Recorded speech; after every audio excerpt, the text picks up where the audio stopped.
মানে আমি মুম্বাইতে থাকি, আচমকা ইনস্টাগ্রাম দেখছিলাম রাত্রেবেলা বসে, আর মায়ের মুখটা হঠাৎ করে আসেন এবং সেখানে সবাই বলে আমাদের মনস্কামনা পূর্ণ হচ্ছে।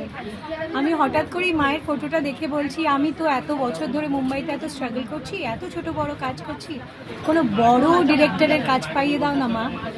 পরের দিন আমি ঘুমোচ্ছি, মানে আমি বিশ্বাসই করতে পারছি না, একটা কাস্টিং ডিরেক্টরের থেকে ফোন এসছে, আমি ঘুমোচ্ছি, আমি জানি সেটা হবে না। হ্যাঁ হ্যাঁ হ্যাঁ ঠিক আছে ম্যাম বেশ দুঙ্গি। এবং তার পরের দিন ওরা বিকেলবেলা আমাকে বলছে যে ম্যাম কনফার্ম, আর ইটস আ বিগ ফিল্ম, 2026-এ সেটা রিলিজ। আমি মায়ের মুখের দিকে তাকিয়ে আবার ফটোটা বার করে ইনস্টাগ্রামের ওই ভিডিওটা দেখে মাকে বললাম, তুমি কি সত্যি শুনলে কথাটা? দেখুন আমার গোসবাম আসছে, মনে হলো মা যেন বলছে হ্যাঁ শুনলাম। তারপরে বিশ্বাস করুন আমি 3-4 বার মাকে যা বলেছি মা তার পরের দিন সেটা আমাকে করে দিয়েছে। আমি বিশ্বাস করি মা, আমি যা চাইবো মা দেবেন, এবং যারা সবাই চাইছেন মা সবাইকে দেবেন।